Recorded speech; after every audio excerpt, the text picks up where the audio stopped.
क्या आप जानते हैं साल में 4 नवरात्र आते हैं, माघ, चैत्र, आषाढ़ और अश्विन। इनमें से माघ और आषाढ़ में आने वाले नवरात्र को गुप्त नवरात्र कहा जाता है। गुप्त नवरात्र में 10 महाविद्याओं की पूजा होती है। ये 10 महाविद्याएं हैं माँ काली, तारा, त्रिपुर सुंदरी, भुवनेश्वरी, छिन्नमस्तिका, त्रिपुर भैरवी, धूमावती, बगलामुखी, मातंगी और कमला देवी। गुप्त नवरात्र की महिमा को जन जन तक ऋषि श्रृंगी ने पहुंचाया था। एक दिन ऋषि श्रृंगी अपने भक्तों के साथ अपने आश्रम में धर्म पर चर्चा कर रहे थे।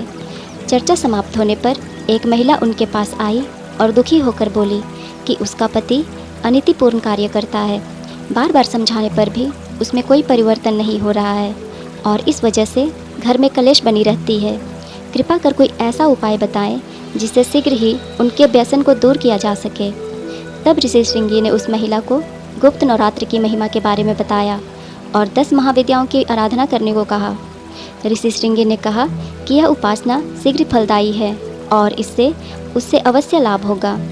और तब से गृहस्थ लोगों में भी गुप्त नवरात्र प्रचलित हुआ। इससे पहले गुप्त नवरात्र को साधकों और तांत्रिकों के लिए अधिक प्रचलित माना गया था। इस नवरात्र की साधना को गुप्त रखा जाता है, इसलिए इसे गुप्त नवरात्र कहा जाता है। गुप्त नवरात्र के पहले दिन माँ काली की पूजा होती है। इसकी साधना से विरोधियों पर विजय प्राप्त होती है। दूसरे दिन माँ तारा की पूजा होती है। इन्हें तांत्रिकों की देवी माना गया है। इनकी उपासना से आर्थिक उन्नति और मोक्ष की प्राप्ति होती है। तीसरे दिन माँ त्रिपुर सुंदरी की पूजा होती है। इन्हें ललिता या राजराजेश्वरी भी कहा जाता है। इनकी पूजा से धन, ऐश्वर्य, भोग और मोक्ष की प्राप्ति होती है। चौथे दिन भुवनेश्वरी की पूजा होती है। इनकी साधना से संतान सुख की प्राप्ति होती है। पाँचवें दिन माँ छिन्नमस्तिका की पूजा होती है। इनकी साधना से सभी चिंताएं दूर होती है और समस्त कामनाएं की पूरी होती है। छठे दिन माँ त्रिपुर भैरवी की पूजा होती है। इनकी उपासना से जीवन सभी बंधनों से मुक्त हो जाता है। सातवें दिन माँ धूमावती की पूजा होती है। इनकी आराधना से सभी संकट दूर होते हैं। इनकी पूजा विवाहित स्त्रियां नहीं करती हैं। आठवें दिन माँ बागलामुखी की पूजा होती है।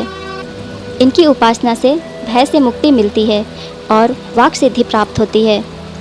नवरात्र के 9वें दिन माँ मातंगी की पूजा होती है।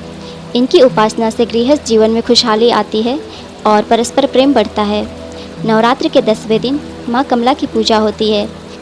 इनकी आराधना से धन और संतान की प्राप्ति होती है। तो ये थी गुप्त नवरात्र की 10 महाविद्याएं, जिनकी आराधना उपासना करने से शीघ्र ही मनचाहे फल की प्राप्ति होती है। इस बार गुप्त नवरात्र 19 जून से 28 जून तक है।